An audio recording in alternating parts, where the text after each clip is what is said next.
Allez messieurs, Brouchim Abaïm, Chazak Obourda, on fait le déplacement, Bezrat Hashem, ce shiur on le dédie comme chaque semaine pour la Tzlachat Nochaïlim, Bezrat Hashem qui puisse rentrer en bonne santé à la maison, que je prie Lachem, Beatem Tacharishoun, je prie fasse la guerre à leur place et que vraiment eux, ils soient vraiment protégés, sauvés de tout ce qui est aux alentours et que surtout que je prie puisse ramener à la maison les kidnappés, ceux qui n'ont pas vu un rayon de soleil depuis maintenant déjà des mois, que je prie Rachem Alem et Bisrout Adar, Bisrout Bezrat Hashem Purim, qui arrive à Balen Otoba Motsai Shabbat, que je prie Bezrat Hashem, Yafoch Alehem, Mi Evel Le Yom Tov. Mamash, comme il y a à l'époque de Purim, que c'était vraiment la tristesse, on était condamnés, pour qu'il fasse vraiment un Nes Shel Mamash, et qu'il puisse Bezrat Hashem les sauver. Amen, Kenny Ratson. Alors, justement, pour celui Shiur, je fais une petite aparté, regardez, derrière là, il y a encore pour Hashem ce qu'il faut. Donc, s'il manque, vous sortez au fur et à mesure, c'est fait pour ça. Voilà, qu'une personne se lève qui est pied à l'heure à côté, comme ça fait pas trop de trucs, vas-y, Bechamod de Léni. Tu fais ce qu'il faut, d'accord? Et sentez-vous à l'aise, Razak Obarou. Alors, messieurs, Bezrat Hashem, ce soir, le thème, comme je vous l'ai écrit dans le message, on va aborder évidemment, le thème principal de la semaine qui va traiter de Purim. Donc, Bezrat Hashem, moi, je vous garde pour la fin du cours. 2 chilouchim extraordinaires que j'ai écouté Shabbat du rap de la Keïla, mais extraordinaires sur Purim. Ça, c'est premièrement. Deuxièmement, on va commencer, si Dieu veut, à essayer de comprendre, je dis bien un des messages, parce que la Megillah, c'est peut-être le livre le plus mystique, le plus secret, le plus quelque part qui peut nous rendre curieux, et qui est très très profond malgré, on va dire, les apparences, ça paraît tellement un livre d'enfant, on lit ça comme ça, bon voilà, il y a eu un roi, une reine, un méchant, il a pris sur la tête, finalement on a tous été sauvés, et que ce qu'on appelle, ils vécurent heureux et eurent beaucoup d'enfants. La Megillat Esther, c'est quelque chose de très très très profond, et on va essayer ce soir ensemble, de comprendre un des nombreux messages qu'il y a dans la Megillah, mais peut-être un des messages très très forts avec lequel on va repartir à la maison, pour essayer de vibrer Bezrat Hashem grâce à cette fête-là.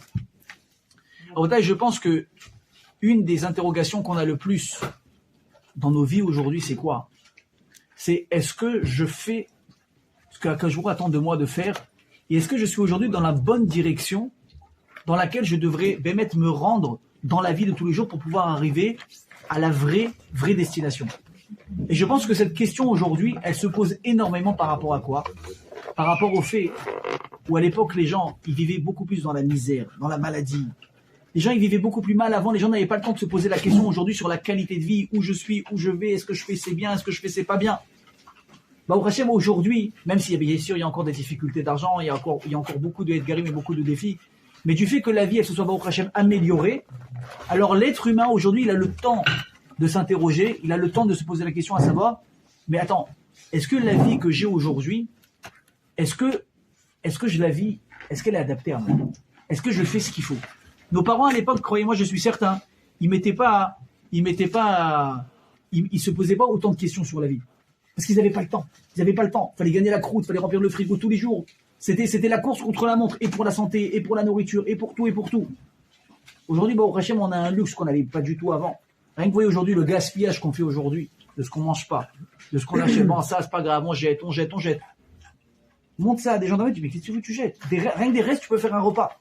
Aujourd'hui, qu'est-ce qu'on fait maximum? On mange. On va manger, par exemple, le repas de Shabbat, au Hachem, on fait toujours en quantité, il va rester. Alors, c'est les gens normaux qui vont dire quoi? Bon, au Hachem, j'ouvre le frigo dimanche, voilà, je mange les restes. Et tu as les gens gâtés qui vont dire quoi? Ah non, mais moi, je mange pas deux fois la même chose, hein, ça va pas ou quoi?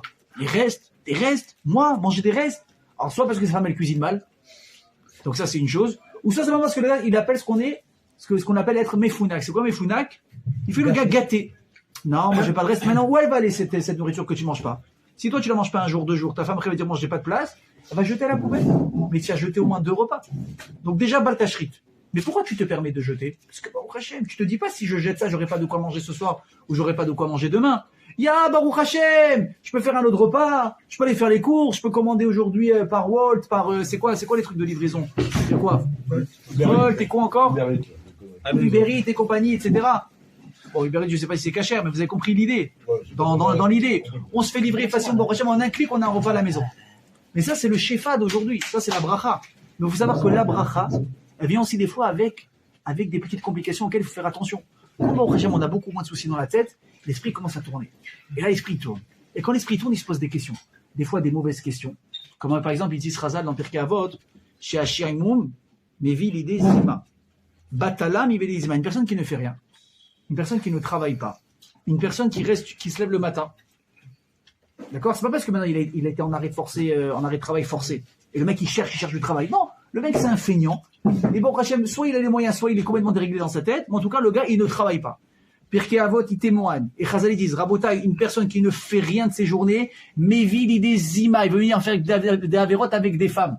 Il dit, bah non, moi je suis pas comme ça, je suis pas comme ça. Bah, Chazal, ils te connaissent par cœur. Avant que toi tu réfléchisses, ils sont déjà 5 pas devant toi. Tu ne fais rien, tu fais des avérotes. Demande à n'importe qui. Quand est-ce que tu as fait des avérotes avec ton téléphone? Quand est-ce que tu es rentré sur des mauvais sites? Quand est-ce que tu as des trucs qui ne vont pas?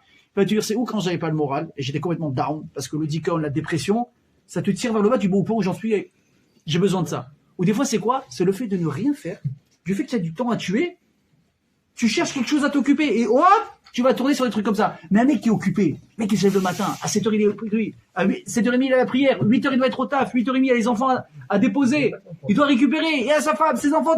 Ouais, j'ai pas même si je veux, j'ai pas le temps. Et avec ça, on sait tous que même avec le tzara, il arrive à s'immiscer dans ta tête pour te faire faire des avérotes. Mais il a du mal. Parce que tu n'as pas le temps de l'écouter. Alors imagine quand tu as le temps. Tu lui ouvres comme ça. Tu lui déroules le tapis rouge. Mais là, baba, il se dit, bon, lui, combien d'avéras à la minute je vais lui faire faire? C'est pas combien par jour. C'est à la minute. Là, il peut te choper, il va te choper. Vous comprenez? Donc aujourd'hui, on se pose des questions aussi, comme on l'a dit plus, existentielles, à savoir, est-ce qu'aujourd'hui, je remplis le rôle que je devais remplir ou pas? Et vous allez voir que ça, Rabotai, c'est une question, peut-être à laquelle on va réussir à répondre au travers de l'histoire de Pourim. Il y a peut-être un épisode dans la Megillah, et vous penserez rarement quand vous allez lire la Megillah cette année. Moi, je vous dis la vérité, je vous fais une petite confidence. Baruch Hashem, chaque année, j'ai le mérite, le jour de Pourim, de terminer ma Sechet Megillah. Je ne sais pas si vous savez, il y a une Gemara qui traite de l'histoire de Pourim et des halachot, des rébés. Elle s'appelle ma Sechet Megillah. Elle est très intéressante. Il y a beaucoup d'histoires. Et une des choses qu'on fait dans le premier période de la Gemara, c'est qu'on prend des parties de la Megillah et on explique. Ça veut dire quoi ça? Ça veut dire quoi ça? Ça veut dire quoi ça? Donc la première fois de ta vie, tu dis, attends, toute ma vie j'ai entendu la Megillah à la synagogue, j'ai pas fait attention à ces mots-là.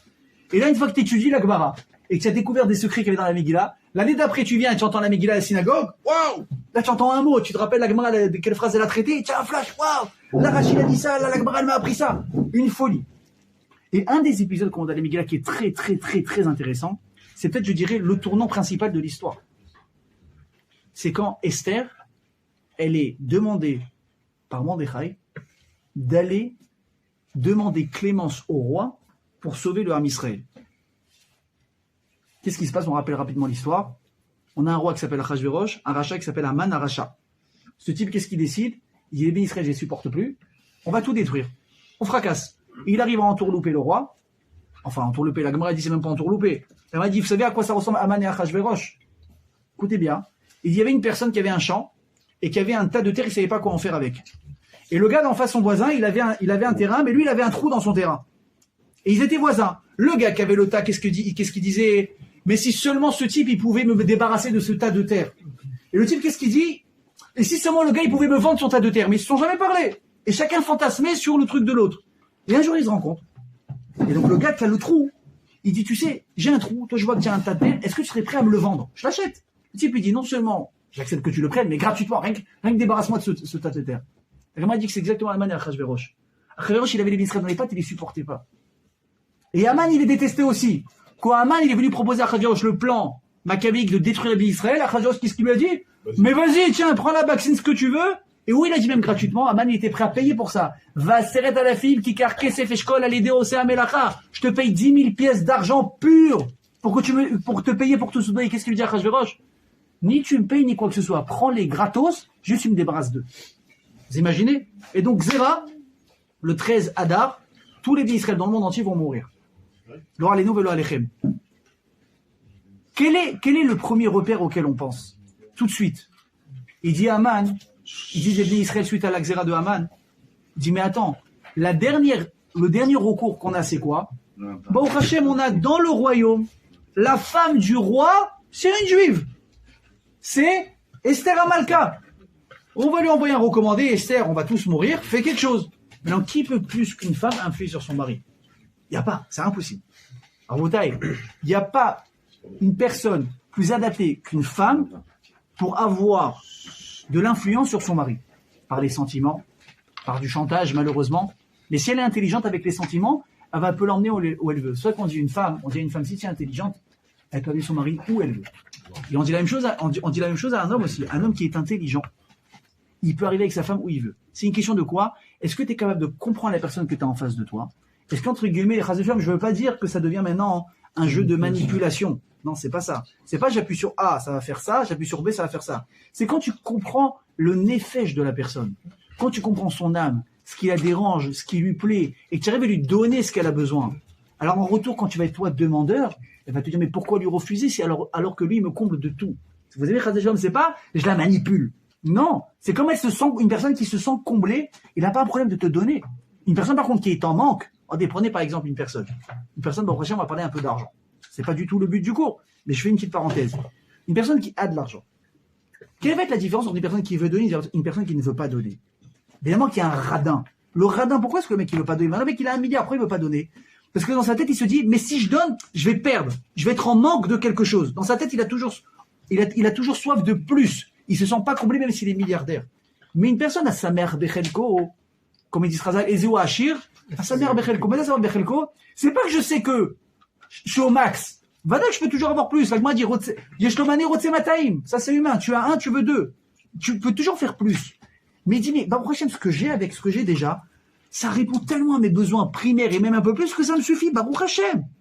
Donc, le mec, s'il se sent comblé, tu dis, écoute, tu peux m'aider? Tu dis, la vérité, si je te donne, je sens pas que ça va me priver de quelque chose ou c'est quelque chose qui est irrémédiable. Donc, il va te donner. Mais une personne qui a toujours de travers, j'ai pas, je peux pas, j'ai pas, je peux pas. Maintenant, le type, tu vois, il est pas si mal que ça. J'ai pas, je peux pas. Lui, il pourra pas te donner. Parce qu'il se sent en manque. Il se sent en manque, Rabotai. Vous avez compris la différence? Une personne qui se sent comblée, c'est la même chose au niveau de l'argent comme pour les sentiments. Une personne qui se sent comblée à l'intérieur, Baruch Hashem, j'ai ce qu'il faut. Mon mari répond à mes besoins sentimentaux. Il est présent quand j'ai besoin de lui. Il comprend quand j'ai besoin de lui parler. Il comprend mes délires et même des fois, il encaisse alors qu'il n'a pas encaissé. Et pareil, le mari. J'ai une femme qui est à l'écoute. Quand j'ai un coup, je ne remets pas la pression. Au contraire, elle est toméchette, elle est méodédette. Elle me soutient, on va s'en sortir, on est ensemble. Je vous dis la vérité, il y a des femmes. Et tu dis, mais elle, ça déquête. Ça déquête. Vous savez combien de gens, moi, j'ai croisé dans ma vie, tu le vois, Baruch Hashem, j'ai des amis, Baruch Hashem, ils ont très très bien réussi leur vie, je parle financière. Tu les vois, tu peux pas, même pas imaginer un jour qu'ils manquaient d'argent. Un jour, tu vois, quand tu fais plus connaissance avec eux, un jour tu passes un repas ou truc, machin. Et là, un jour, un mec qui m'a dit, tu vois, Baruch Hashem, Ruben, tu vois, tout ce chef qu'Hachem m'a donné, une belle maison, une belle voiture, une grande famille, des vacances. Il dit, si tu savais comment j'ai commencé ma vie, mais alors le mec, il me raconte l'histoire, mais je dis, c'est pas possible, c'est un mytho. Le mec, il veut, je sais pas, il s'invente une vie. Moi, je connais quelqu'un qui me dit, je me suis marié avec ma femme. On n'avait pas de quoi payer un loyer. Un loyer, en plus, à l'époque, il y a 20 ans, ça coûtait un tiers de ce que ça coûte aujourd'hui. Moi, mon rat, il m'a dit, quand ils sont mariés, donc je te parle de ça il y a une trentaine d'années, un loyer, un 3 pièces à Jérusalem, ça coûtait 2000 shekels. Aujourd'hui, un 3 pièces à Jérusalem, combien ça coûte à la location? Oui. Entre 6 et 7 000, ça dépend où tu es placé. Donc le loyer, il a triplé. Mais Ruben, avec une paye de collèle de 2000 shekels, j'avais mon loyer payé, déjà j'étais tranquille. Aujourd'hui, donner un collèle à un avraire 2000 shekels, il les regarde, il te dit, regarde, tu m'as demandé d'étudier, je fais maïchtadou, je suis pas ici parce que je suis un glandeur. Je suis pas ici parce que je me cache du travail ou parce que je me cache de l'armée. Je suis ici parce que je veux vouer ma vie à la Torah, je vais être un Tamid Chacham, je veux puiser ici des années limoud pour pouvoir donner demain aux gens. Ve'akitaboy yom v'layla. Moi, j'ai fait maïchtadlout. Je me lève le matin, je suis pas un damber jusqu'à 10h30, à 7h, 7h30, je suis debout, je vais au collège, j'étudie vraiment, je fais mes mifradim. Moi, j'ai fait mon truc. Alors toi, tu fais ta part, tu vas m'aider. Et ouais, la vraie baba. Même si, tu sais quoi, ils ont pas 20 000 shekels devant eux, ils ont pas 200 shekels devant eux. Ils sont même à découvert. Ils jouent avec le découvert, qu'est-ce qu'il dit? Je m'en sors, je roule. À chaque fois que j'ai une entrée qui va faire que j'arrive pas finalement à 10, 15 000 shekels, le mec, il s'en sort. Comment tu fais? Et bon, Shalom. Je ne pose pas la question parce que j'ai pas la réponse. Mais ça, c'est quoi? Ça, c'est la bracha. C'est une personne qui fait ce qu'il peut faire au maximum. C'est bon, c'est clair? Qu'est-ce qu'il dit Mordechai à Esther? Il lui dit, écoute bien. Va tomer Esther la atar va tetzaveu al Mordechai. Mordechai lui dit, va parler à ton mari. On est condamné. Qu'est-ce qu'il répond à Esther Amalkar à Botaï? Elle va lui dire quoi? Je vais essayer. Bien sûr, on va tous mourir. Qu'est-ce qu'elle lui dit? Mordechai, je t'aime bien. Mais tu sais, je crois que tu n'es pas au courant des codes du palais. Toute personne qui n'a pas été appelée par le roi pour venir le voir, s'il rentre, il demande audience. Et que le roi ne lui tend pas le sceptre royal, achad dato lehamit. Tout de suite, il est mis à mort. Alors, on va toucher à Vashti, mais vous allez voir qu'on va découvrir des trucs extraordinaires sur ça. Et qu'est-ce qu'elle dit Esther? Elle dit, je suis désolé, mais écoutez bien, il y a un protocole, on a l'impression qu'elle dit, je ne suis pas prêt à risquer ma vie pour vous. Et là, Rabotaï, on a des frissons. Tu dis, attends, Ribono Shololam, de quoi tu parles? Tu es marié avec Achashverosh. C'est toi qui peux le plus d'influence sur ton mari. Tu as peur de ton mari. Tu n'as pas réussi en quelques années à tisser des liens avec lui. Tu ne peux pas faire quelque chose. Tu vas, entre guillemets, quoi, nous renvoyer le bébé. Écoutez bien la différence avec la Xéra de Haman et les autres. Vous savez que tout le monde, malheureusement, et je dis Baruch Hashem parce que ça montre à quel point on est fort, pas nous. Nous, on n'est rien. Akadosh Baruch Hu nous donne des forces de survivre. Vous voyez, au fur et à mesure des générations, il y a toujours eu des xérotes pour détruire l'âme Israël. Mais quoi? Par exemple, lui, Paro, qu'est-ce qu'il voulait faire? Il voulait détruire des enfants. Parce qu'il avait peur que le Goël Israël, le sauveur, vienne au monde. Donc il a fait une xéra, mais ça concerne qui? Il a dit, bon, les hommes, les femmes, et on les met au travail. On cherche pas à les tuer, qui travaille, qui crève, je m'en fous, mais je cherche pas à les tuer. Les enfants, ils me dérangent, tant que je sais pas c'est qui le sauveur d'Israël. Ok. Ensuite, on a qui? Ensuite, on a Nebuchadnezzar Titus. Hitler, il marchait mauvais zicho.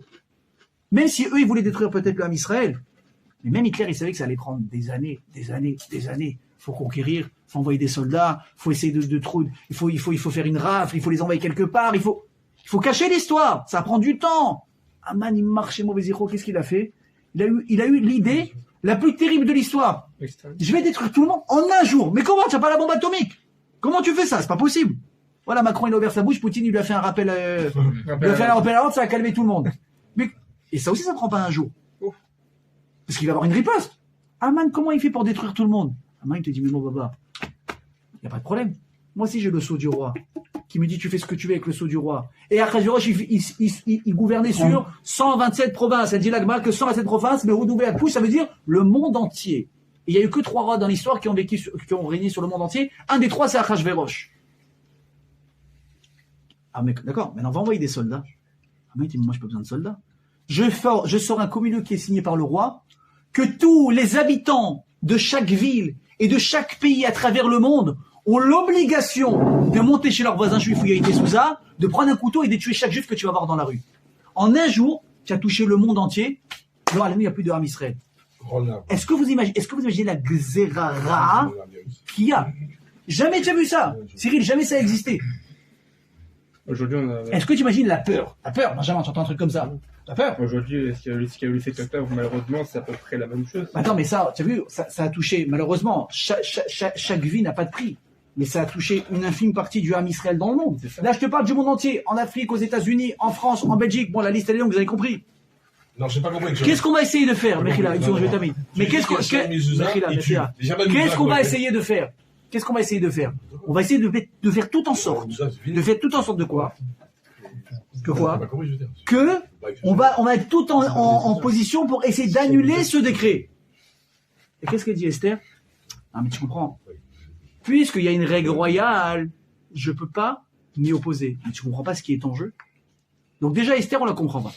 Pour répondre à votre question, la question de la mezouza, c'est un détail pour donner quand vous savez qu'il y a un juif quelque part. Maintenant, malheureusement, les juifs, même si tu enlèves la mezouza, même si tu enlèves une mezouza. Donc ce qu'on a compris maintenant, c'est quoi? C'est déjà la question qu'on a sur Esther. Comment se fait qu'Esther réagit de la manière comme ça? Maintenant, il y a une deuxième chose qui est très intéressante. C'est les ta'anot.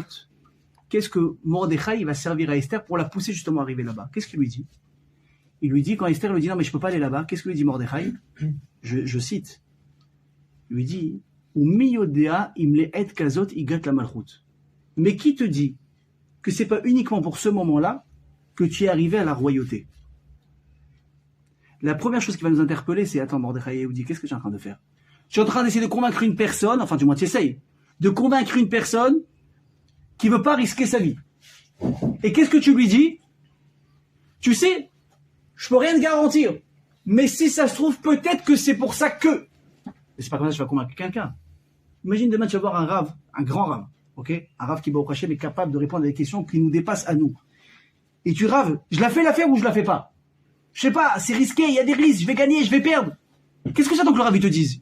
Qui tranche? Oui ou non? Si le rave, il te dit, mon fils, je sais pas. Tu dis, attends, mais là, vous m'avez pas aidé. Moi aussi, je sais pas. Moi, je vais me voir parce que vous êtes censé m'aider. Vous êtes censé voir plus loin que moi. Vous êtes censé voir des choses que moi, je vois pas. Plus loin que moi. Pourquoi je vais voir un rave? Parce qu'un rave, il a ce qu'on appelle quoi? Je vous prie en connexion avec lui. Il lui dit des choses. Vous voyez, bon, Rachel, on a parlé dans les cours d'avant de ça, n'est-ce pas? Qu'est-ce qu'il dit le Rav? La vérité. Moi aussi, je sais pas. Tu sors, tu sais pas quoi faire. Mais si le Rav, il va te donner confiance en toi, qu'est-ce qu'il va te dire? Mon fils, vas-y, tu vas réussir. Et tu vois que les choses, tzadigoza, que je me remets Kayem, bon, Rachel, j'arrive à faire ce qu'il faut. Et des fois, c'est l'inverse. Il te dit, n'y va pas. Il te dit, n'y va pas. Ça, c'est pas pour toi. Un jour, quelqu'un m'a dit, je pense que tu le connais, il dit, il cherchait à acheter une maison. Il avait une super affaire, il va dans la maison. Il dit, bon, d'abord, j'ai demandé conseil à mon Rav. Quelqu'un de bien, il a un Rav, assez des Rav, on en a parlé déjà plusieurs fois, et il lui demande des vrais conseils.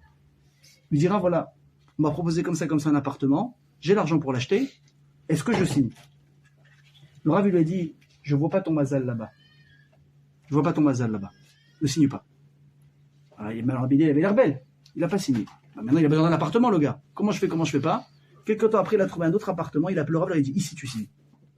Maintenant, un Rav, pour que tu le crois, il n'a pas besoin de te prouver pourquoi il te dit ça ou ça. C'est soit tu lui fais confiance, soit tu lui fais pas confiance. Il n'est pas obligé de te dire, si tu signes, tu vas avoir A, B, C, et si tu signes pas, tu vas garder C, D. Vous avez compris? Non, tu lui fais confiance. Et le type, Baruch Hashem, il a signé grâce à ça. Mais le Rav, qu'est-ce qu'il a fait? Il a tranché.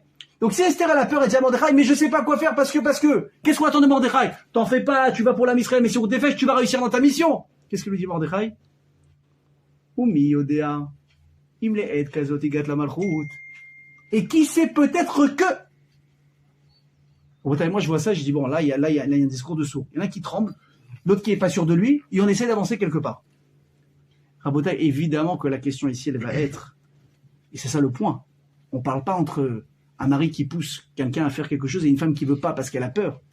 Il y a ici quelque chose de très très profond, et je touche au point principal du cours. Aujourd'hui, on va toucher au point qui dit, une personne dans sa vie, comment elle fait pour savoir? Qu'est-ce que je dois faire? Est-ce que cette mission, elle est pour moi? Pourquoi Dafka moi et pas quelqu'un d'autre?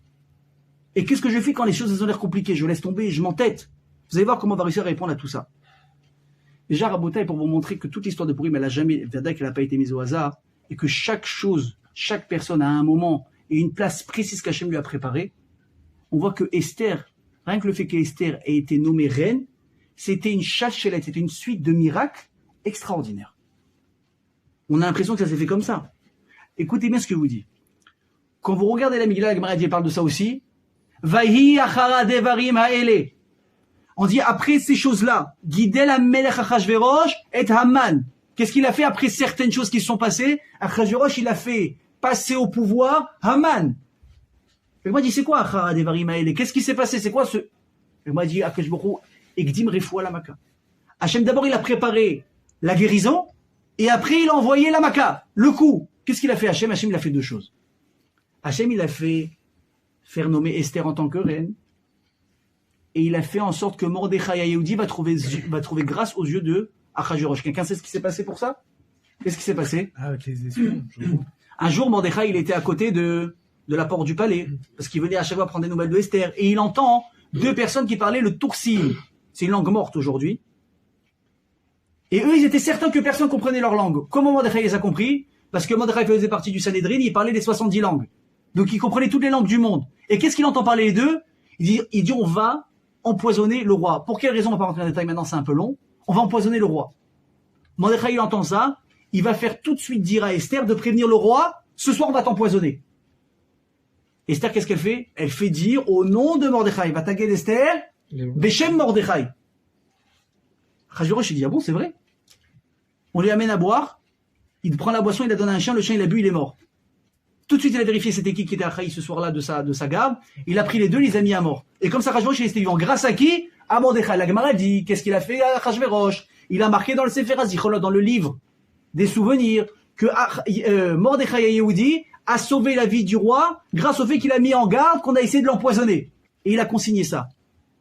Si Esther, elle s'était faite mousser, elle, mon roi, fais attention parce que, bon, ok, c'est ma femme, merci beaucoup, on reste comme ça. Du fait que Esther, elle a dit au nom de Mordechai, et qu'on est nommé dans Sefer HaZichrot, que Mordechai l'a prévenu et l'a protégé, et qu'est-ce qu'on a gagné de ça? On a gagné que quand va venir la Xéra de Haman et Achashverosh va essayer de penser, mais qui peut-être, pourquoi les gens ne me parlent pas? Si Haman il essaie peut-être de conspirer contre moi, il va dire, ah, mais peut-être qu'il y a quelqu'un avant qui m'aurait conseillé, qui m'aurait protégé, quelqu'un que je n'ai pas récompensé pour ce fidèle service, il va retrouver le nom de Mordechai, il va nous sauver, il va écouter Esther, et il va mettre Mordechai sur une balance avec Haman, c'est ça qui va annuler la Xéra. De là, la Gemara, elle dit, Kol mi shomer davar befi omro, mevi geoula la olam. Tout celui qui dit quelque chose au nom de celui duquel je l'ai entendu, il amène la Géoula dans le monde.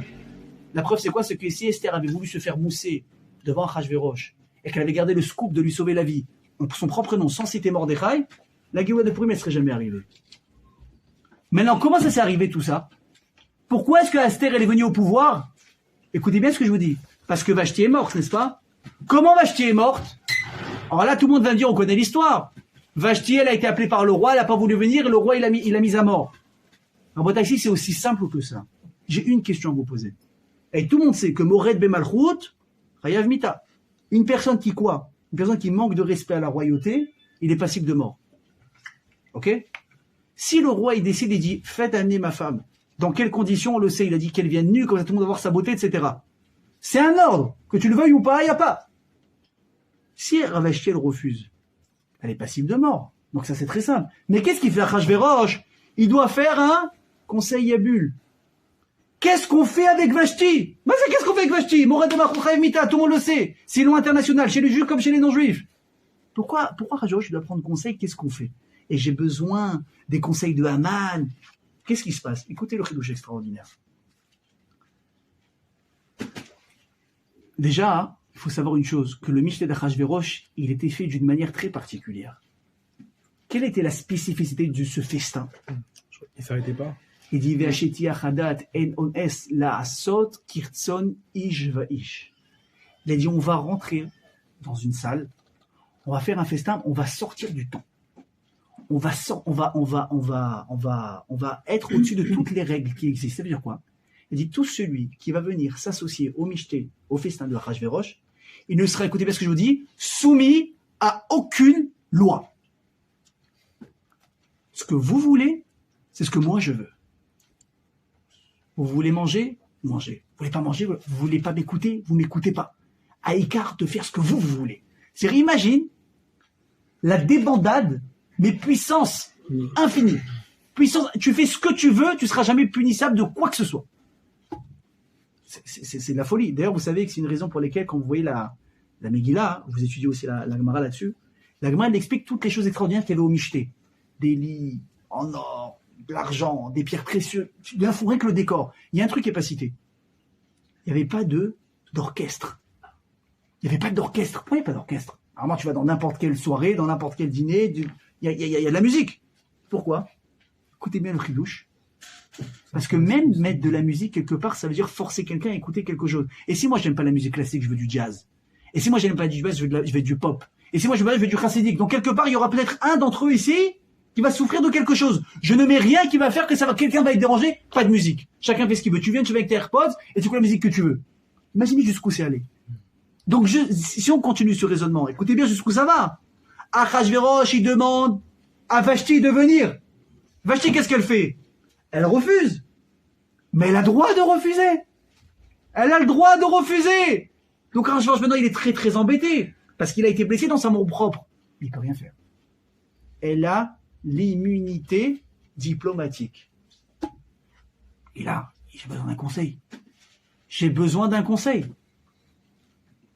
Alors, comment finalement on a réussi à faire tomber Vashti? Parce que la question, c'est une bombe atomique. Réponse. Magnifique. Non, mais je te parle parce que je vois que c'est là. Réponse, c'est quoi? Écoutez bien. C'est que toute la règle d'Achashverosh, c'était quoi, hein? Michael, tu fais ce que tu veux dans le Mishneh. Mais attention, il faut pas que tes choix et que ton comportement aient une influence à l'extérieur du Mishneh. Ce qui se passe au Mishneh reste au Mishneh. Exactement. Aujourd'hui, on va transformer ça avec une autre ville des États-Unis. Mais ce qui se passe ici, ça reste ici. Mais s'il y a des conséquences à l'extérieur, là, t'enfreins la règle. Et or, qu'est-ce qu'il a trouvé? Haman comme pirouette. Il lui a dit, mais Achashverosh, c'est très grave ce qui vient de se passer. Parce que Vashti, en refusant de venir te voir, quel exemple elle a donné? Qu'une femme peut remettre en question l'autorité de son mari. Et ça va faire du bruit dans le monde entier. Tu peux la mettre à mort. Mais s'il n'y avait pas eu cette entourloupe de Haman, Vashti n'aurait pas pu te mettre à mort. C'est-à-dire que déjà, le fait qu'on ait tué Vashti, ça a été en soi déjà un miracle. Comme ça veut dire, bon, la reine Vashti, elle a rien fait quelque part, prends la mise à mort. Pour ceux qui vont nous écouter, Vashti, c'était une grande Réchia. La Gemara dit que Vashti, elle était pas moins rachaïde que Achashverosh, et elle aussi, elle voulait faire du mal aux Juifs. Qu'est-ce qu'elle faisait? Elle avait des servantes juives.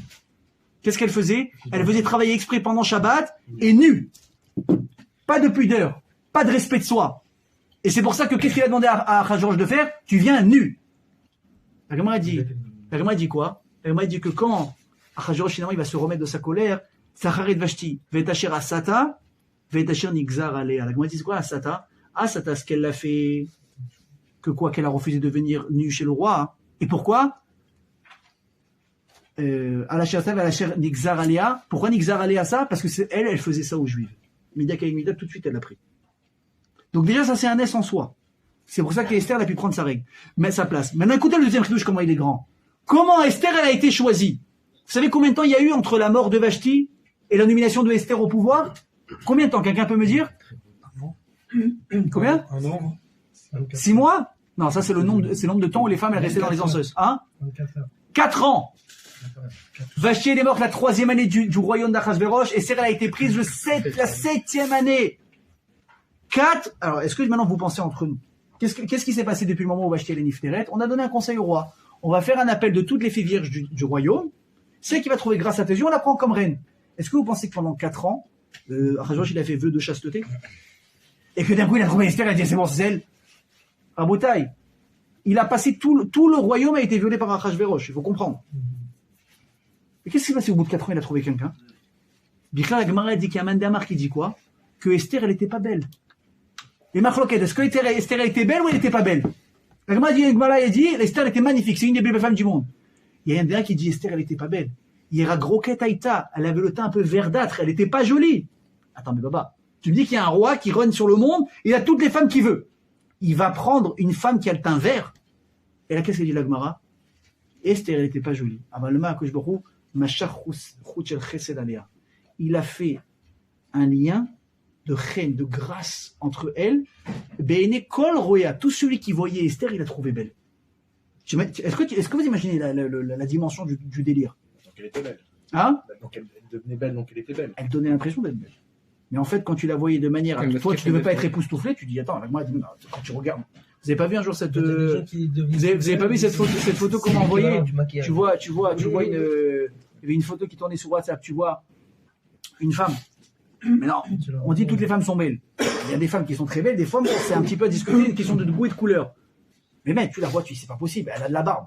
Il y a une barbe, il y a ça. Tu dis, attends, il n'y a rien de féminin ici. Qu'est-ce qui se passe? Qu'est-ce qui est marqué en dessous? Bon, c'est une blague.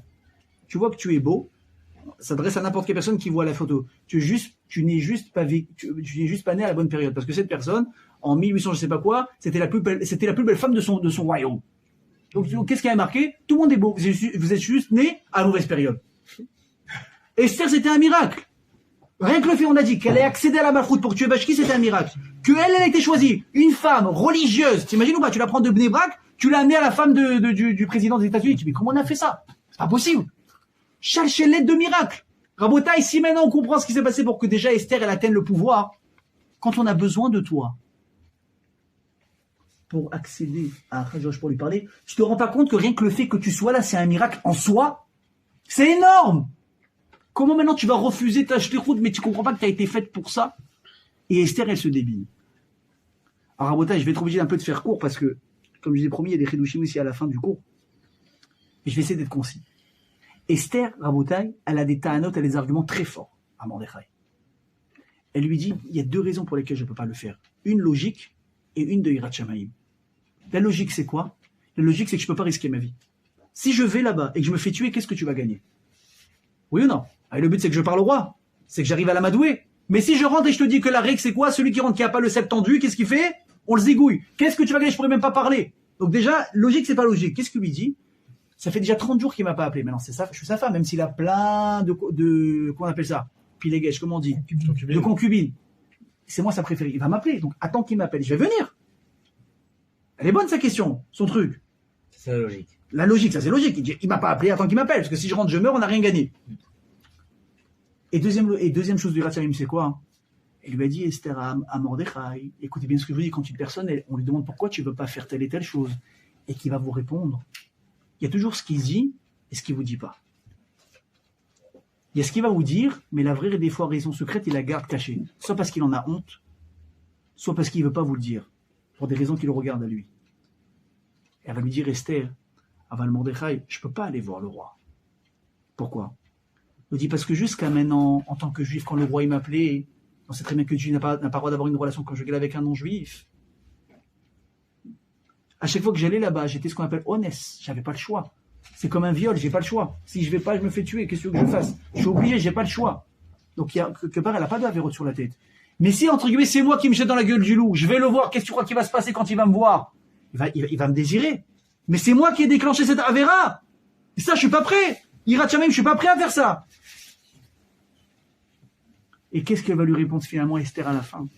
Et tu sais pourquoi je veux pas aller? Vecha asher avadeti, avadeti. Qu'est-ce que dit la Gemara? C'est quoi kasher avadeti, avadeti? Comme avadeti mi bet abba. Si je vais là-bas et je vais mourir à l'entrée guillemets, j'aurai plus aucune famille autour de moi parce que je vais mourir. Mais aussi je t'aurais perdu à toi, Mordechai. Parce que la Gemara, qu'est-ce qu'elle dit? Que Esther c'était qui pour Mordechai? Ou sa nièce, ou sa femme. Il lui dit, mais si maintenant je vais avec Achashverosh Beissour, on sait qu'une femme qui a trompé son mari, elle est interdite à son mari, c'est terminé. Il dit, moi je veux pas être interdite à toi. Vecha asher avadeti, avadeti. Qu'est-ce qu'il lui répond Mordechai Rabotai? Quelqu'un peut dire ce qu'il répond Mordechai à des arguments aussi puissants? Ou mi yodei v'let kazodikata malchut. Il lui dit, Esther, faut que tu revoies quelque chose. Écoutez bien parce que ça va être très très profond. Il lui dit, il faut que tu comprennes que si tu es là où tu es, c'est que tu n'as pas le choix de faire cette mission. Et je vais essayer d'imaginer ça avec une très belle histoire. Un jour, écoutez bien ce que je vous dis. Il y avait une personne, Iré Shamaim Tamid Chacham, Yoshev Velomet Kolayab, il faisait qu'étudier. Son parcours était tout tracé. Lui, il va être choisi pour la ville de demain, il va être rabbin. Il va avoir une belle parnassa. Un jour, il est parti voir son Rav. Il lui dit, Rav, elle est où ma voie pour gagner ma vie? Elle est où ma voie où je vais réussir? Qu'est-ce qu'il lui dit le Rav? Il lui dit, toi, écoutez bien, il faut que tu sois cocher. Tu dois être un cocher. Tu dois conduire des gens d'un endroit à l'autre. Maintenant, je te parle d'un mec qui étudie. C'est comme si tu dis maintenant, toi, tu vas être maintenant éboueur. Tu dis, mais attends, mais la Torah, Chaval al-Azman, elle est bafouée. C'est ça, non? Il lui dit ça. Les années passent, Rabotai, combien de temps passe? 10 ans. 10 ans. Au bout de 10 ans, il a une proposition de travail dans une ville en tant que rave. Il est content. Mais il se rappelle qu'est-ce qu'il lui a dit son rave? Le jour où tu devras travailler, tu seras cocher. Le mec, écoutez bien, il se retourne. Il était coché. Non, pendant 10 ans, il a étudié parce qu'il n'avait pas encore trouvé de travail. Tu as une provision de travail, tu vas être coché. Le type, le jour où sa provision de travail, pendant 1 mois, il dort pas. Il se tourne à droite, à gauche, à droite, à gauche. Au bout d'un mois, il a dit, le rave, il a dit que vous êtes coché, je vais être coché. Il va dans l'école où on apprend à être coché, il dit, voilà, je voudrais apprendre un petit peu, frère, le mec, tu vois les mains du mec qui a jamais travaillé. Tu connais, c'est le mec, robuste, puissant, il a les mains. Tu lui dis, tu vois, il te dit Shabbat Shalom, tu as peur, tu dis, heureusement que je n'ai pas disputé avec lui. Le type, il va pour apprendre le cocher. Il a failli se faire aveugler par le cheval. Les rênes, il s'est tordu le poignet. Il est rentré plein de boue. Il pleure. Et sa femme, elle le voit, elle lui dit, mais dis-moi, mais t'as perdu la tête. Elle n'était pas au courant, sa femme. Avec le rave. Il dit, dis-moi, t'as perdu la tête. Mais Mitracham, tu veux devenir cocher? Elle se met à pleurer. Qu'est-ce que lui dit? Lui dit, c'est pas moi, c'est le rave qui m'a demandé de faire ça. Sa femme, elle a entendu cette sadiquette. Le rave, il a dit de faire. Le rave, il a dit, je fais. Elle a vendu ses bijoux pour qu'il puisse acheter une calèche et un cheval. Tu vois, on parlait tout à l'heure de la chéterie, une femme qui soutient son mari. Écoutez bien l'histoire, Rabotai, vous n'êtes pas prêts. Rabotai, vous n'êtes pas prêts. Le type, il va acheter ça et il commence à gagner sa vie comme ça. Il amène les gens d'un endroit à l'autre, d'un endroit à l'autre, d'un endroit à l'autre. Les années passent. De Tamid Racham, il devient cocher. Un jour, il se retrouve dans un hôtel, dans un lobby. Il y a un type qui vient, il demande au l'aubergiste, il dit, est-ce qu'il y a un cocher ici, j'ai besoin d'aller demain d'un endroit à l'autre? Il y a ce type-là, il a dit, il vient d'arriver, il est cocher. Il lui dit, hé, toi, demain, départ, tu m'amènes dans telle ville à côté. Le type lui dit, aucun problème, mais moi je pars uniquement après la prière de Shacharit. Je prie et après on y va. Le type rigole à la tête, il dit, ok, vas-y, fais ta prière, on ira demain.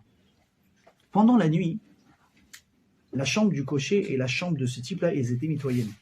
Et le type là qui a demandé la course, il entend des pleurs pendant la nuit, des pleurs. C'est pas possible, qu'est-ce qu'il est en train de pleurer? On est en train de tuer quelqu'un. Il sort de sa chambre, il voit que ça vient de la chambre d'à côté. Il se permet, il ouvre la porte, il a peur. Il voit le cocher par terre en train de pleurer. Qu'est-ce qu'il faisait? Tikkun Kratzot. Il pleure sur la Kedusha, il pleure sur le Beth Amikdash qu'il est détruit, il pleure, Hachem n'a pas de maison, il pleure. Mais qui voit la scène? C'est un juif. Loin de tout, mais c'est un juif. Tu vois, c'est quoi ce mec-là? Il repart dans sa chambre. Le lendemain, il descend au lobby, il voit le type avec les tefilines, avec le talit, prier, Hamida. Mec, il voit, il dit, c'est pas possible, ce type, il sort d'une kavana. Rabotai, c'est comment vous voyez quelqu'un qui prie kavana? Vous voyez quelqu'un prier, vous avez l'impression qu'il parle avec quelqu'un. Rappelez-vous, tu as des mecs, ils prient, ils en parlent avec tout le monde à part Hachem. Bon,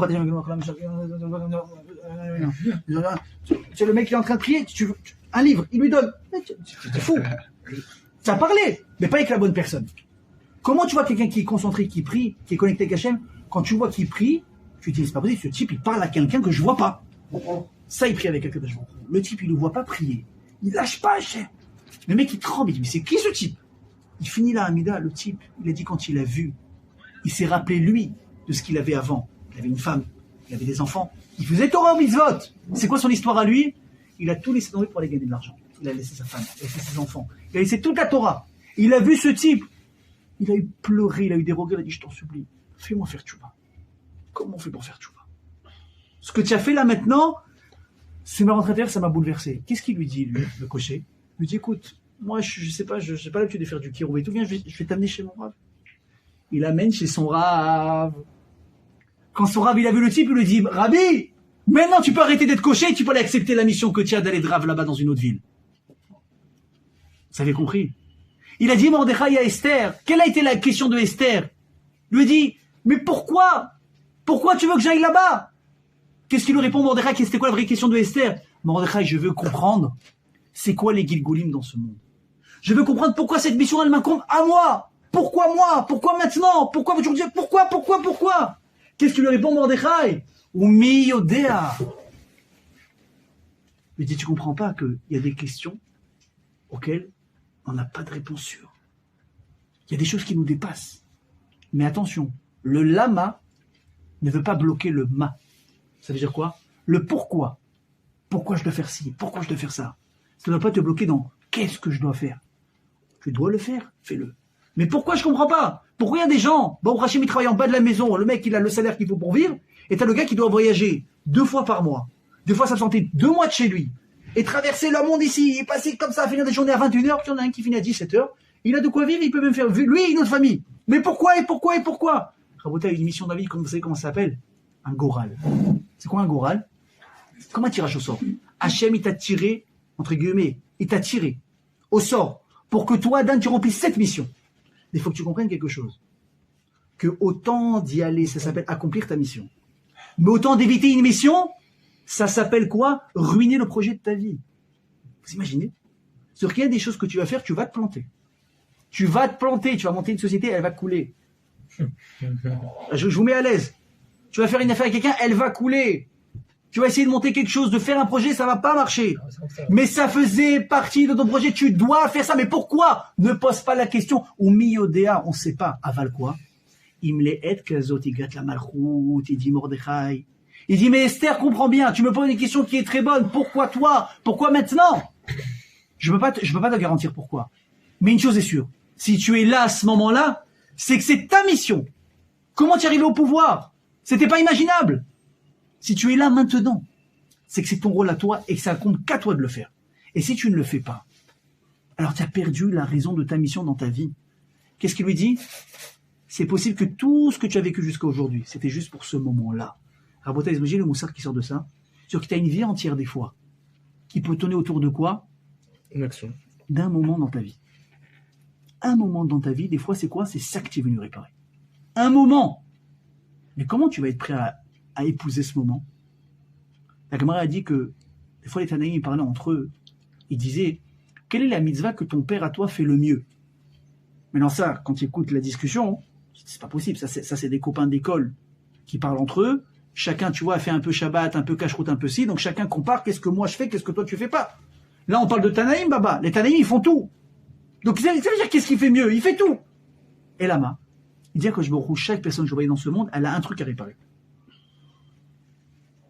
Et ce que tu dois réparer, c'est ce que tu dois te mettre au maximum pour le faire.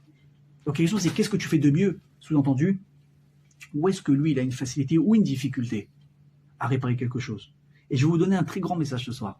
Comment on reconnaît qu'est-ce qu'on est venu réparer. Un jour je vous ai dit, ce qu'on a le plus de mal à travailler, c'est ça qu'on est venu réparer, n'est-ce pas? Quelqu'un va dire, moi c'est Shmirat Enaïm, moi c'est les arnaques, moi c'est le mensonge, moi c'est... Chacun va avoir son truc. Moi c'est me sentir au-dessus des autres, moi c'est me la péter, moi je suis plus beau, moi je suis plus fort. Chacun il a son délire. À Boutaï, écoutez bien ce que je vous dis, encore 2 nouveaux messages ce soir. Premièrement, quand vous êtes engagé dans quelque chose, la chose se fait, mais avec difficulté, écoutez bien ce que je vous dis, avec difficulté, Raza dit c'est la bonne voie. Si c'est pas ta voie, tout de suite ça s'arrête. Bam, tu sais que tu es dans une impasse, tu dois essayer autre chose. Si ça se fait, mais difficilement, et ô combien je peux vous dire, moi, dans des fois, j'essaie d'entreprendre des choses, ça marche, mais à pas de fourmi, je deviens fou, je mets bola sur l'âme. Mais je peux pousser 3 locomotives, pourquoi tu fais pousser un wagon? Ça prend du temps. Hachem te dit, laisse, pousse. Toi, ton route, c'est de pousser dans ce sens, mais continue à le faire. Première chose. Et deuxième chose, Rabotaï, et ça on apprend de Esther, si tu te retrouves à un endroit précis et qu'il y a quelque chose qui vient à toi que tu dois remplir, géographiquement tu es là, tu vois que tout est fait ensemble pour que tu sois là pour cette chose, c'est pour toi. Rabotaï, ce cocher là, ce Rav il lui a dit tu laisses tout tomber, tu vas être coché le temps qu'il faudra. Il l'a envoyé dans un endroit, pourquoi? Pour trouver une personne qui grâce à lui, grâce à sa voix d'Hachem, il allait faire tes chouvas. Esther, elle s'est retrouvée au palais. Pourquoi? Parce que géographiquement, tu es là, tu es marié à Achashverosh, il n'y a que toi qui vas avoir d'influence pour pouvoir sauver tout l'âme Israël. Mais ça, c'est pas uniquement des tzadiki et des rois et des reines d'il y a quelque temps. C'est chacun dans sa maison. Vous avez cette femme, il y a un truc à faire avec elle. Vous avez ces enfants, il y a des trucs à faire avec elle. Vous êtes responsable, vous avez des responsabilités, des tâches à accomplir. Tu es voisin avec quelqu'un, c'est pas pour rien. Est-ce que vous imaginez ce que ça veut dire? Que chaque endroit dans ta vie où tu es, elle est exactement précise pour toi. Mais lui, il m'embête, c'est pas possible, je vais le tuer. Mais je vais le tuer, c'est pas possible que tu... Mais va savoir qu'est-ce que tu dois réparer avec ce voisin. Pourquoi tu t'entends avec tout le monde? Lui s'entend avec tout le monde et entre vous deux, ça marche pas. Ou bien tu sais quoi, ce type il s'entend avec personne, mais pourquoi moi j'atterris à côté de lui? Si tu es là, c'est que tu as quelque chose à faire. Peut-être c'est toi qui peux le calmer. Peut-être c'est lui qui va te faire travailler à un point qu'il n'y a que lui qui peut te faire travailler. Peut-être. Qu'est-ce qu'il dit Mordechai? Quand on dit à quelqu'un peut-être, c'est pas qu'on se débine de la réponse. C'est que si tu es là, c'est que tu es là. Tu dois être là. Mais pourquoi? Au milieu d'elle. Il n'y a qu'Hachem qui sait. Ça, c'est déjà le message principal de la Megillah Rabotai. Quand tu es dans un endroit quelque part, c'est qu'il y a une mission à accomplir. Et il ne faut jamais baisser les bras. Ne dis pas c'est pas pour moi. Vous vous souvenez qu'on avait dit un jour dans un cours que si ta mission à toi, tu la fais pas, et que tu envies celle de quelqu'un d'autre, je veux sa maison, je veux sa femme, je veux sa voiture, tu veux prendre sa place à lui, admettons que tu peux le faire. Mais qui va remplir ta place à toi maintenant que tu as laissé vacante? Cyril, ta vie, elle est taillée sur mesure pour toi. Je peux pas rentrer dans ton costume, à part dire qu'on a 3 tailles de veste différentes. Je peux pas rentrer dans tes costumes, c'est pas possible. Parce que je suis pas formé pour ça. Vous savez ce qu'il dit Raza, un truc extraordinaire. Mais vous allez rentrer ça avec la maison, déjà ça suffit. Pourquoi Hachem il a fait chaque personne différemment physiquement? Vous savez pourquoi? Bon, à part Dani et Raphaël, ils se ressemblent un peu parce que c'est des frères. Ben ça c'est autre chose. Je dirais pas qui est plus beau. Ouais. Les jumeaux. Mais pourquoi est-ce que moi je ressemble pas à Eli et que Benjamin il ressemble pas à Jonathan, etc. Pourquoi? Ils disent Razal, comme leurs visages sont différents, Nishmotehem shonot. Leurs neshamot elles sont différentes. Ça veut dire quoi? Ça veut dire que chaque personne il a un visage différent parce qu'il a un être différent à l'intérieur. Et pourquoi? Et ça fait quoi? Et alors? C'est ce que ça fait. Si on avait tous la même mission, on aurait tous le même visage. Les animaux. Mais du fait qu'on est différent, parce qu'on a une neshama différente, c'est qu'on a des choses à réparer, on a chacun une mission différente. Parce que chacun a une mission différente que l'autre, on a chacun un visage différent pour se le rappeler tous les jours. Je te regarde, on se ressemble pas. Évidemment qu'on se ressemble pas. Toi, tu as fait un truc à faire, moi j'ai un truc à faire. Esther, c'est peut-être pas la plus belle femme du monde. Mais si sa mission c'était d'être quoi? D'être reine du monde, t'as pas besoin d'être la plus belle, tu vas arriver là-bas. Et qu'est-ce qu'il dit Hachem? Moi je te fais le travail. Mais quand tu seras là-bas, toi, il faut que toi tu fasses ton job. Et c'est ça que Mordechai lui a répété. Parce que attention, Rabotai, faire ses missions dans ce monde, c'est pas facile. C'est pas facile. Des fois, ça peut te mettre l'impression que c'est même pas l'impression, ça peut te coûter la vie. Qu'est-ce qu'il lui dit à Esther à Mordechai? Il dit mais t'as compris que si maintenant je vais chez Achashverosh, j'ai pas le droit. J'ai pas le droit. Pourquoi? Qu'est-ce qu'il dit dans Rabbi Yehuda? Est-ce qu'une personne elle aurait le droit de faire une avera pour sauver des gens du Ham Israël? Halakha, je parle. Si par exemple on dit si tu es Mechalel Shabbat, on va sauver 3 personnes. Qu'est-ce que je fais? Si on me dit tu vas faire une avera avec une femme, on va sauver des personnes. Assourd de faire. Non, Shabbat. Je repose la question sur le fait d'avoir une relation. Parce que c'est Esther. Avec Esther. Je te dis maintenant, va avec une Goya, et du fait que tu vas aller avec elle, on va sauver maintenant 100 personnes. Assourd, Rabotai. Ça fait mal à entendre, mais c'est assourd. C'est quand est-ce que j'aurai le droit de le faire? C'est ta propre viatoire? Non. C'est si on me dit, si tu le fais, on sauve tout le clan d'Israël. Une avera pareille, qui sauve tout le clan d'Israël de l'autre côté, moutard. Et c'est ce qu'il dit Mordechai à Esther. C'est vrai que tu dis, pourquoi moi? Pourquoi Maneshama se faire souiller par un rachat pareil? Parce qu'avant c'était Béonès, mais pourquoi Beratson? Pourquoi avec consentement? Il lui dit Mordechai, n'aie pas peur. Il lui dit, n'aie pas peur. Regardez, je vous lis ça, on finit avec ça. Esther, je vous dis ça.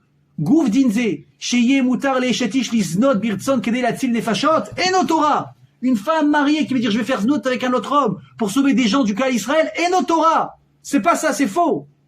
Aval Esther Shani. Esther, c'est différent. Sheaïta le'atzalat klal Israël meodou be'atkouch, que par elle, le fait qu'elle est partie chez Achashverosh pour l'amadouer, ça allait sauver le klal Israël entièrement. Vesham, écoutez bien ce que je vous dis. Haya be'oraot Mordechai, ou bedino ve'ulai be'ruach hakodesh. C'est une raison qu'elle a reçue par Mordechai, par son bedin, et peut-être même be'ruach hakodesh. Quand il y a une mission qui est faite, quelque part, et tu sens que c'est ton endroit, le Rav te dit, vas-y. Esther, elle a demandé à Mordechai, je fais quoi? Qu'est-ce que dit Mordechai? Vas-y. En fait, il ne faut plus avoir peur. Parce qu'il me l'a dit de la malchou, tout ce que tu as vécu jusqu'à aujourd'hui, c'était pour des moments comme ça dans ta vie. C'est à Bezrat Hashem qu'on puisse ramener avec ça à la maison, Amen Kenny Ratson. Deuxième partie. Alors là, je vous ai promis 2 grands chidushim sur Purim. Et je veux vous rentrer avec ça en tête à Purim parce que c'est hyper important. Et Bezrat, vous allez vivre Purim très différemment. Je sais que Purim, quand on parle de Purim, on parle fête, déguisement, boisson, les copains, on mange bien, c'est top. Si vous saviez le jour important que c'est, mais là, moi, c'est le nombre de fois où j'ai assisté à des cours, on dit, si vous savez ce Purim, ce que ça vaut, vous ferez pas Purim comme ça, mais tu m'expliques pas ce que c'est Purim. Moi, je vais vous expliquer ce que c'est. Est-ce que déjà vous savez pourquoi est-ce qu'on appelle dans l'histoire Mordechai, comment on l'appelle Mordechai Yehudi. Est-ce qu'il y a quelqu'un d'autre qui s'appelle Yehudi dans l'histoire? Moshe, comment on l'appelle Moshe? Rabbeinu. Yosef Ok. Shmuel Navi. Chacun a donné un titre qui sonne. Tu vois, il a un Dan. Un tzaddik, un Navi, un machin. Qu'est-ce qu'on dit à Mordechai? Yehudi. Mais Baba, c'est Sanhedrin. Dis-lui Chacham. Dis-lui tzaddik. Dis-lui, je sais pas, un voyant. Pourquoi Yehudi? Depuis quand le Yehudi, je sais pas, ça veut dire une force, je sais pas. Avraham Avinu, bon, on l'appelait Avraham Ivri à l'époque, mais ça, c'était les autres qui l'appelaient comme ça. Il remplissait sa fonction de juif, vraiment. Et les autres, non?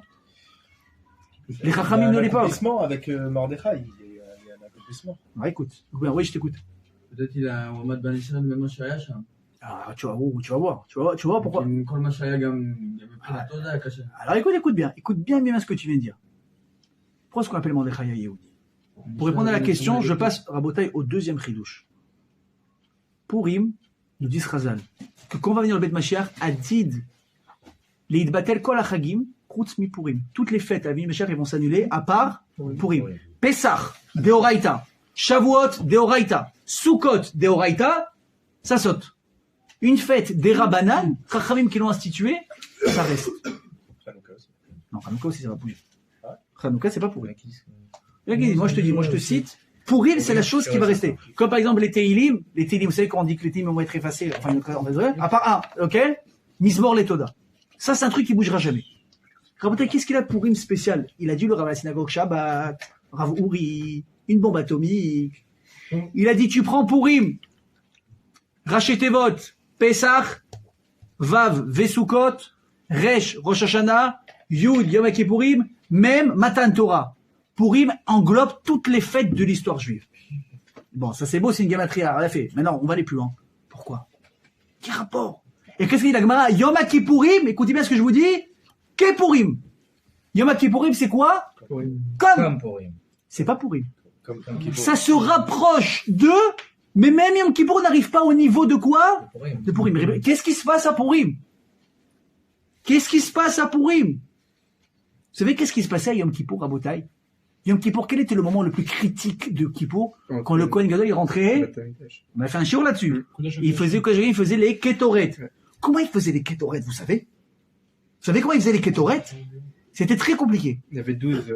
Écoute, il rentrait avec une pelle très lourde, en or, en argent, pardon, une pelle, dans laquelle il mettait des braises, qui prenaient du Beth Amikdash des corbanotes. Ça alourdissait, il devait rentrer comme ça. Il mettait la pelle ici, parce que ses mains en avaient besoin pour autre chose. Il avait ici les encens. Quand il rentrait au Kadesh HaKodashim, qu'est-ce qu'il faisait comme ça? Ah, il mettait les kétorettes. Mais l'âme, qu'est-ce que tu galères? Rentre. Ou avant de rentrer, prends la pelle, tu poses, tu mets les kétorettes, tu rentres comme ça. Les tzedouki, vous savez que les tzedouki aujourd'hui, quand on parle de tzedouki, on a l'impression que c'est rien. Les tzedouki, à l'époque, c'était des gens qui ne croyaient qu'en la Torah écrite, pas la Torah orale. Ils étaient tellement influents, tu vois, c'est des influenceurs un peu d'aujourd'hui, si tu veux, qu'ils arrivaient à tourner la tête des Israël sur beaucoup de misotes qu'il fallait pas faire. Et eux, ils disaient quoi? Bah, pitom. Le Kohen Gadol, c'est pas comme ça qu'il rentre. Il rentre, il met les encens et il rentre avec parce qu'il fallait que le Kohen Gadol, il rentre avec la fumée directement au Kodesh HaKodashim. Et Chacham, il crie, il dit non, c'est pas comme ça!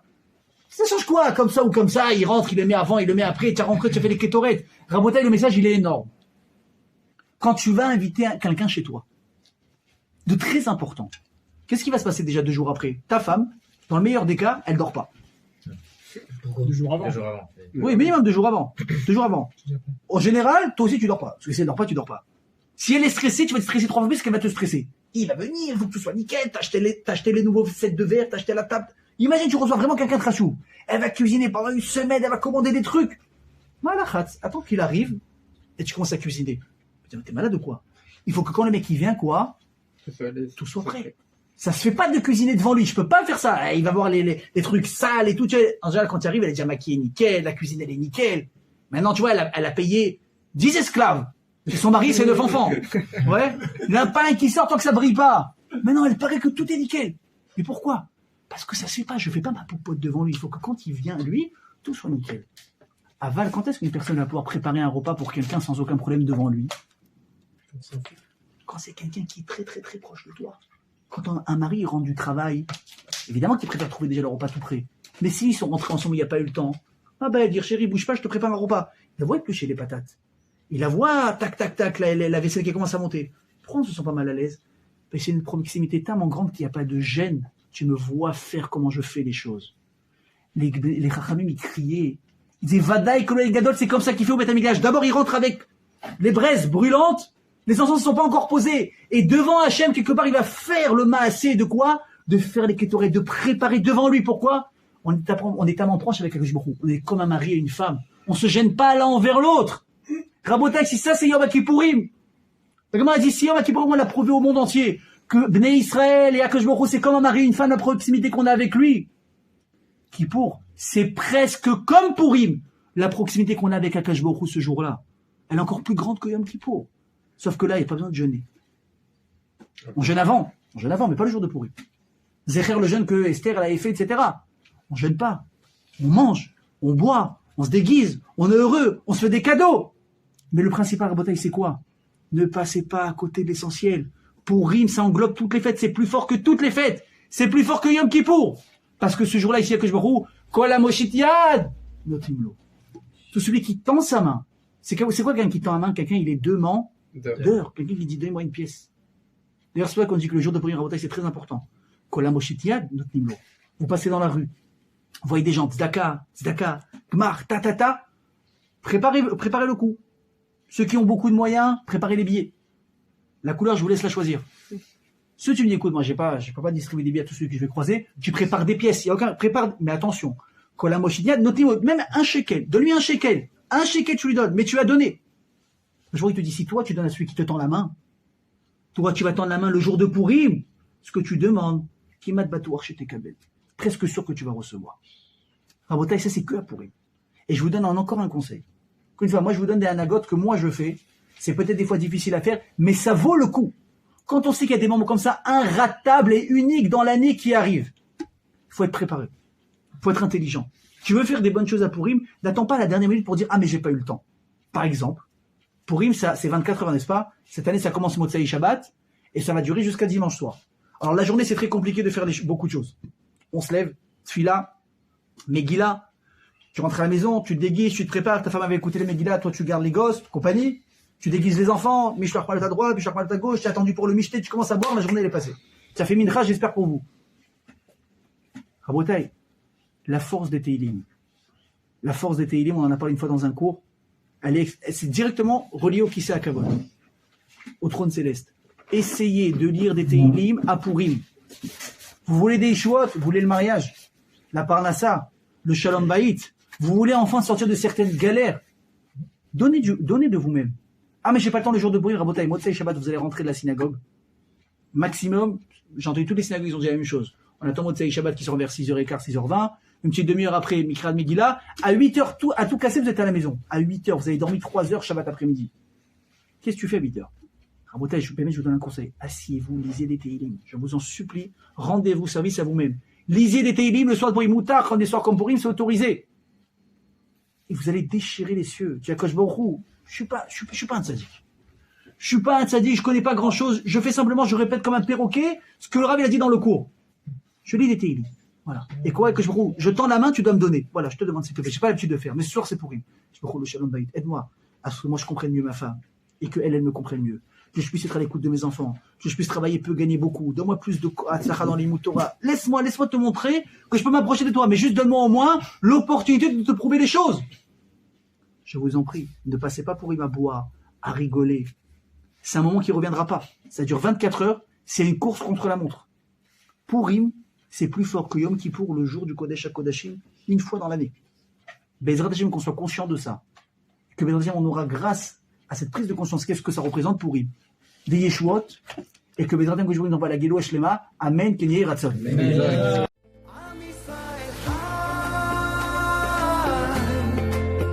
אם לא נשכח